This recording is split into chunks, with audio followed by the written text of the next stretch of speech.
Welcome to the Podcast Gear for Beginners YouTube channel. My name is Jason, and today we are talking about the difference between dynamic and condenser microphones. Be sure and head over to podcastgearforbeginners.com and check out our Learning Center, where I also did a blog about this very subject.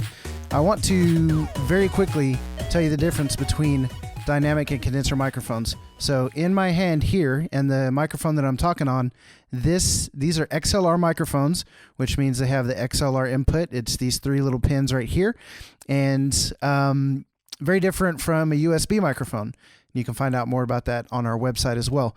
But dynamic microphones versus a condenser microphone. So just right out of the gate, you can already tell the difference. If I hold these two up, you can see that this microphone has a head. This diaphragm is kind of a rounded diaphragm, and the way that you would speak into this mic would be just right into the tip, right like I'm talking into this Rode Procaster, but you would just talk right into the top of the microphone. Now, the difference between that and this condenser microphone is condenser microphone has a diaphragm that is on the sides here. So you would talk into the front of the microphone, and that's how you would get your vocals to be picked up by this microphone. So that's just one difference, the way the diaphragm is positioned within the head of the microphone. And so dynamic microphones are going to have that diaphragm where you talk right into the top, and then the condensers are going to have where you talk to the diaphragm from the side or right in front of it. And so the mic will be positioned differently based on how you're setting up your podcast table.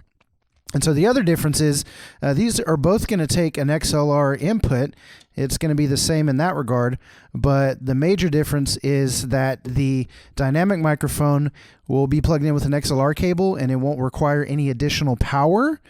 But the condenser microphone takes an XLR cable, and that requires a 48, it's called phantom power, 48V. So it's a phantom power, which means it actually needs to have an electrical signal, power signal, to turn on the microphone, essentially. And so if you plug this XLR microphone into a mixer, into USB interface or whatever, a digital recorder, and you don't have your phantom power turned on, then your microphone isn't going to pick up any sound whatsoever.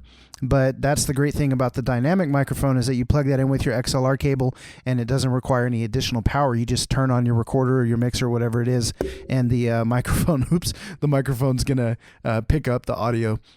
And so just the last thing, because the dynamic microphone doesn't require additional power, you are going to set your vocal volume or vocal strength using your gain on your mixer or interface. You'll do the same thing with the condenser, but what you're going to find is that because the condenser mic is powered, it's going to have extra oomph, and so you won't need to bring in as much gain on your mixer when using a condenser mic, because it's going to be highly sensitive to noise and vocals. And the dynamic microphone is less sensitive to noise and vocals, which actually makes it better for recording vocals in places that don't have a lot of sound treatment. If you don't have sound panels on the wall or furniture in the room or something like that, the dynamic microphone is going to do a much better job of rejecting some of that outside noise, because it's not as sensitive. But when you power the condenser mic, it's going to be highly sensitive to noises. And so you'll notice that if you record on a condenser mic in a room where maybe there's a dog barking or cars passing by outside, it's really going to pick up that ambient noise.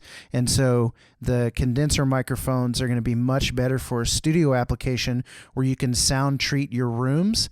Most singers, vocalists, musicians, if they're recording in studio, they're going to be using a condenser microphone so they can get the most range out of their vocals. And so, yeah, just be careful with when you're choosing condenser or a dynamic microphone.